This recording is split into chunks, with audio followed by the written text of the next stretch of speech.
નમસ્કાર મિત્રો, આજે આપણે જે લાસ્ટ લેક્ચરની અંદર ચર્ચા કરતા હતા બોહરના પરમાણુ નમૂનાની ઉપયોગિતા.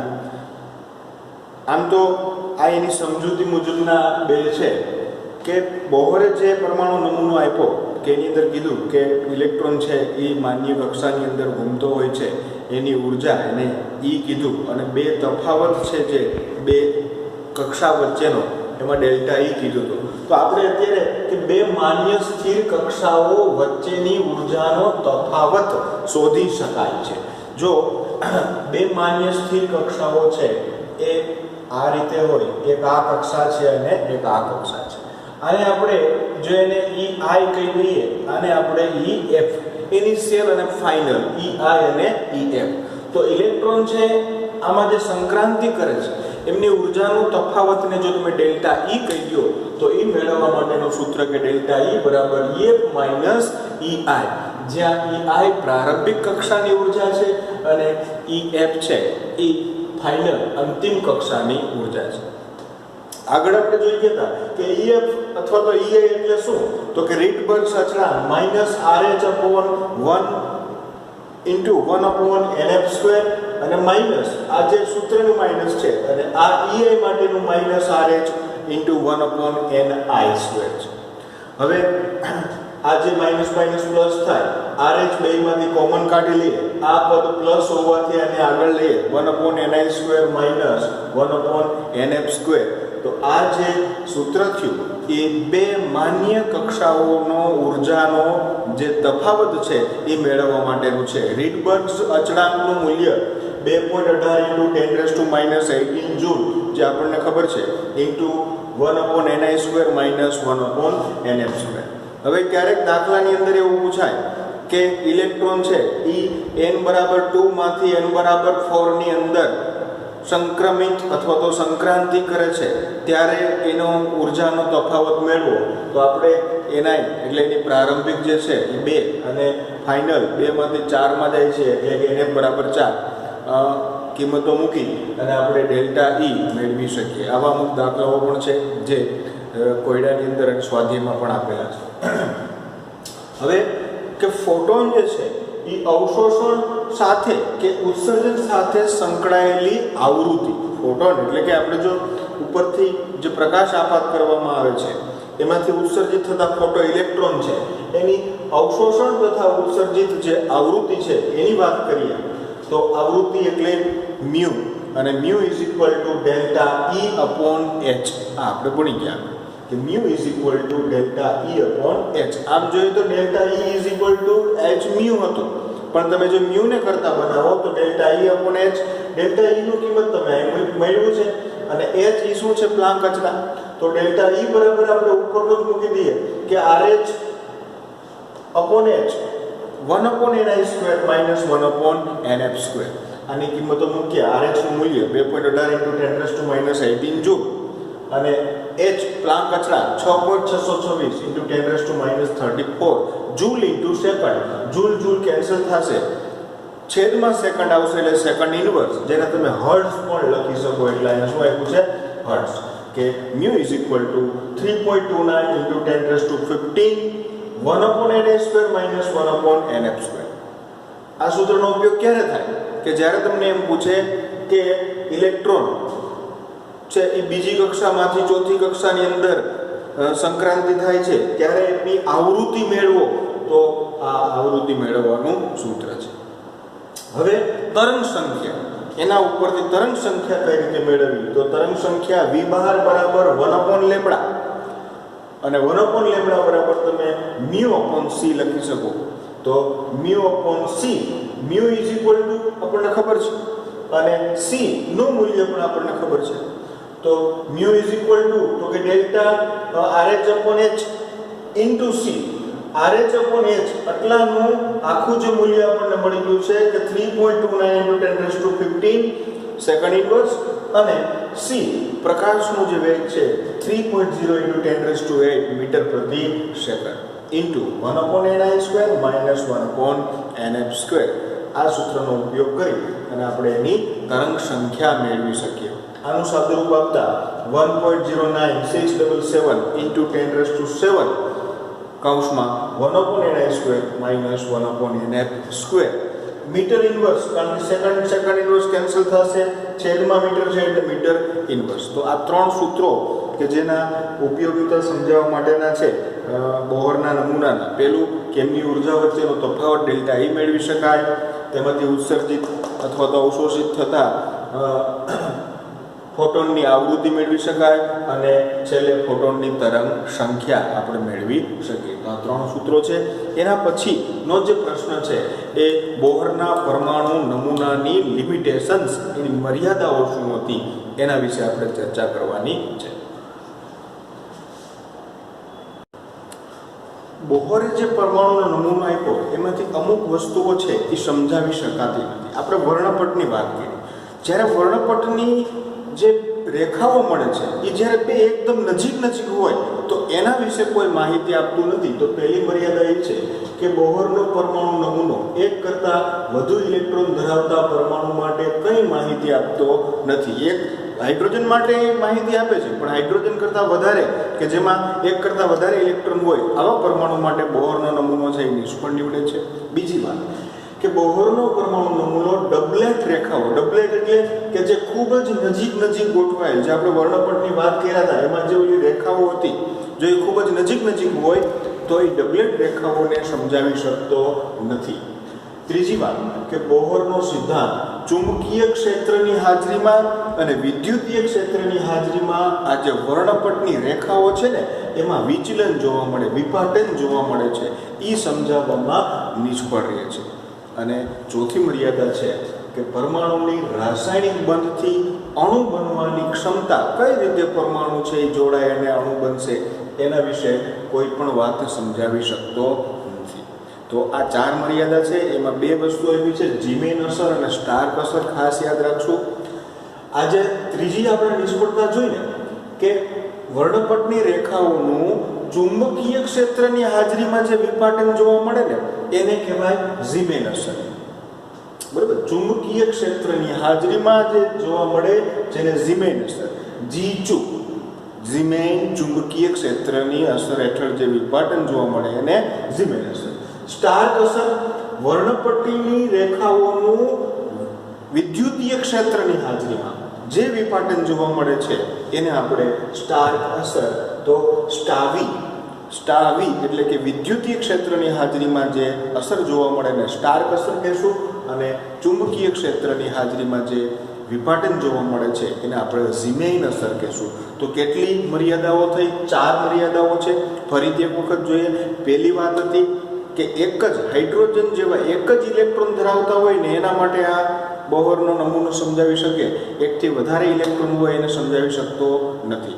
બીજી મર્યાદા ડબલેટ, કે જ્યારે બે રેખાઓ એકદમ નજીક હોય તો એને સમજાવવામાં નિષ્ફળ જાય છે. ત્રીજી વાત કે બોહરનો સિદ્ધાંત ચુંબકીય અને વિદ્યુતીય ક્ષેત્રની હાજરીમાં આ વર્ણપટીય રેખાઓનું જે વિપાટન જોવા મળે છે એ સમજાવી શકતો નથી.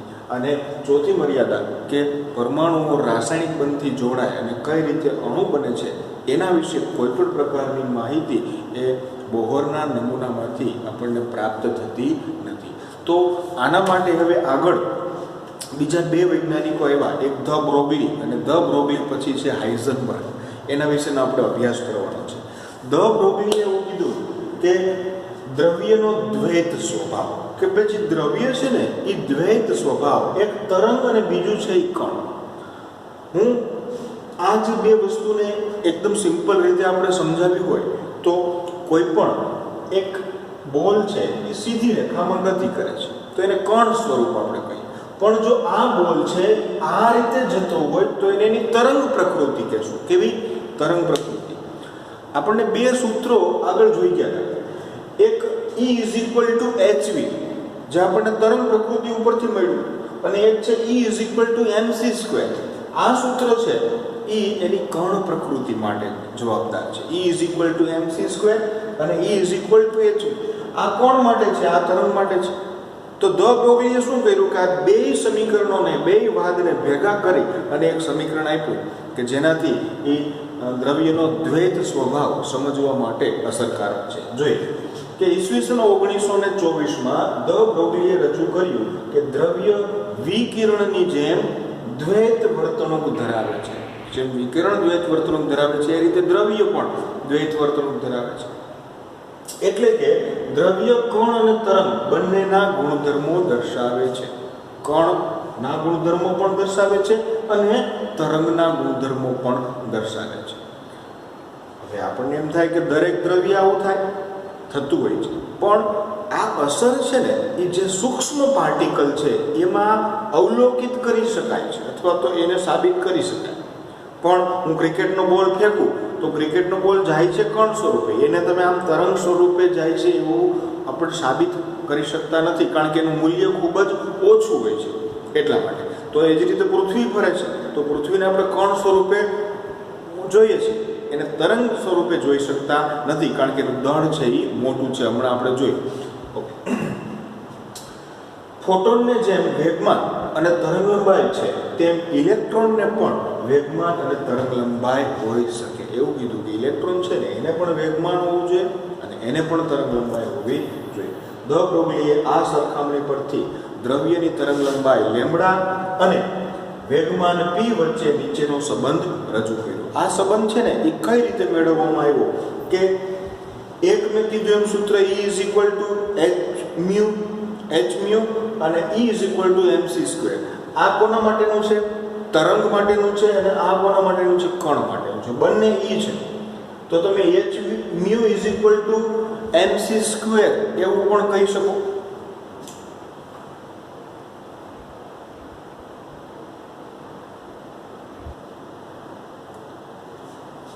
h mu is equal to mc² જો મેં અહીં બતાવ્યું છે કે h mu is equal to mc².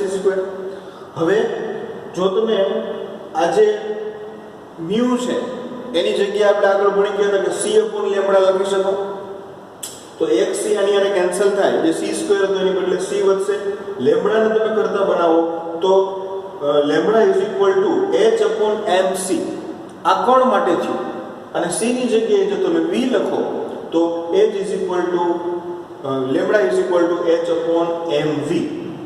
Lambda is equal to h upon mv. એટલે ધ બ્રોગલીએ આ બંનેને ભેગા કરી અને આવું એક સૂત્ર આપ્યું. ધ બ્રોગલીનું સમીકરણ કહેવાય છે.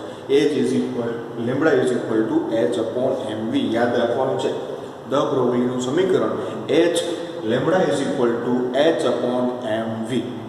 એણે દ્રવ્યનો કણ અને તરંગ બંને સ્વભાવને સાંકળતું સૂત્ર.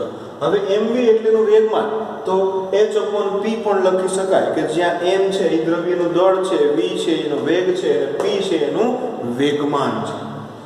ધ બ્રોગલીએ નું કથન છે જ્યાં કે દ્રવ્ય એ દ્વૈત વર્તણૂક ધરાવે છે, એટલે કે દ્રવ્ય કણ અને તરંગ પ્રકૃતિ ધરાવે છે, એ કથનનું પુરવાર થયું ત્યારે કે પ્રાયોગિક રીતે સાબિત થયું કે ઇલેક્ટ્રોનનું જે પુંજ છે એ વિવર્તન દર્શાવે છે. ઇલેક્ટ્રોનને જ્યારે પસાર કરવામાં આવે છે વિદ્યુતીય કે ચુંબકીય ક્ષેત્રની હારે તો એ વિવર્તન દર્શાવે છે, જે કોઈ તરંગની લાક્ષણિકતા છે. એ લાક્ષણિકતા કોની છે? તરંગની. એટલે એમ થયું કે ભાઈ ઇલેક્ટ્રોન તરંગ પ્રકૃતિ ધરાવે છે, જેના ઉપયોગ ઇલેક્ટ્રોન માઇક્રોસ્કોપમાં થાય છે. આ જે વિવર્તનનો ઉપયોગ ઇલેક્ટ્રોન માઇક્રોસ્કોપમાં થાય અને તેનાથી કોઈ સૂક્ષ્મ પાર્ટિકલનું દળ છે ને એ તમે 200 ગણું છે એ વધારી શકો, આવર્ધન કરી શકો. ઇલેક્ટ્રોન માઇક્રોસ્કોપ એક શક્તિશાળી માઇક્રોસ્કોપ છે કે જેની અંદર આ કોન્સેપ્ટનો ઉપયોગ કરવામાં આવે છે. તો આ વાત હતી કોની? ધ બ્રોગલીનું. હજી ધ બ્રોગલી વિશે આપણે થોડીક વાત કરવાની છે.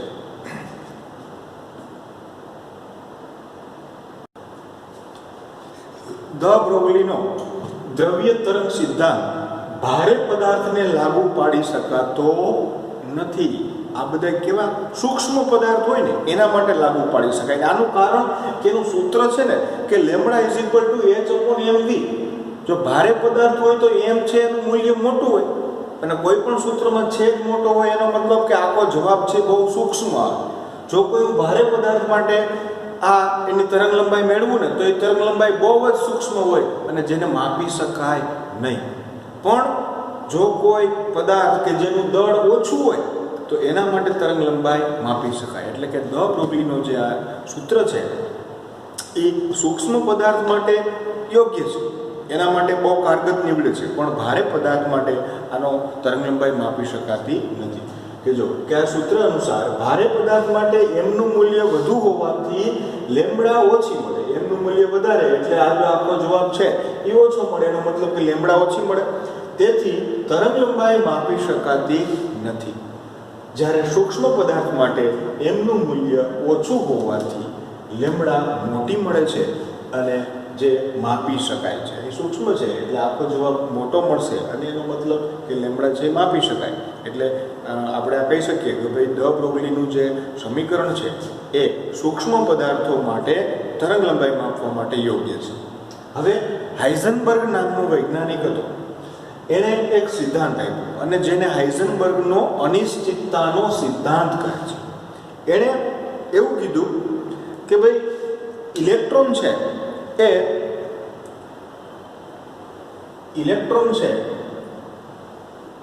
એ કેન્દ્રની આસપાસ ખૂબ જ ઝડપથી ફરે છે. એને પાછી બે પ્રકૃતિ છે, તરંગ પ્રકૃતિ છે અને કણ પ્રકૃતિ છે.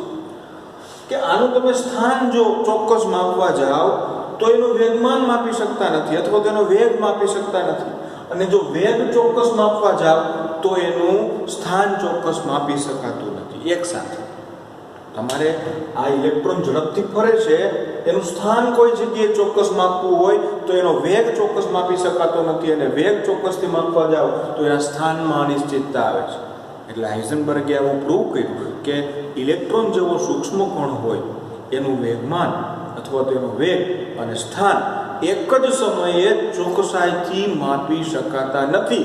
અને આ ઘટનાને કીધું એને નિયમને હાઇઝનબર્ગનો અનિશ્ચિતતાનો સિદ્ધાંત તરીકે ઓળખવામાં આવે છે. જો કે ઇલેક્ટ્રોનનું ચોક્કસ સ્થાન અને ચોક્કસ વેગમાન અથવા તો વેગ એક જ સાથે નક્કી કરવાનું અશક્ય છે. એટલે કે એક સાથે નક્કી કરી શકતા નથી, બહુ અનિશ્ચિતતા આવે છે એક સાથે કરવા ચાલતા.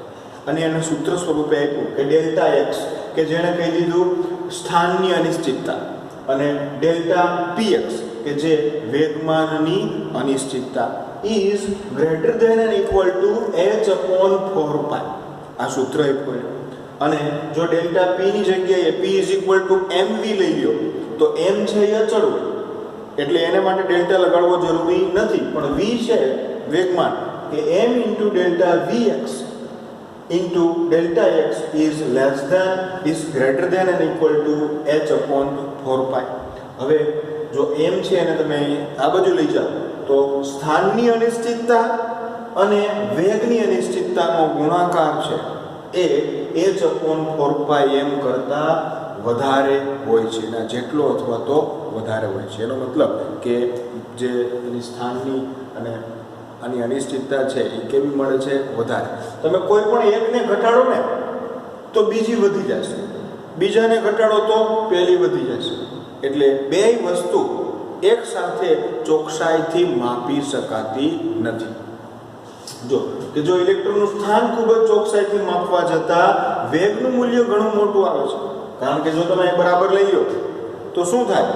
આને તમે ઓછું કરો તો આ વધી જશે, અને આને ઓછું કરો તો આ વધી જશે, કારણ કે બંને કેવા છે? ગુણાકારમાં છે.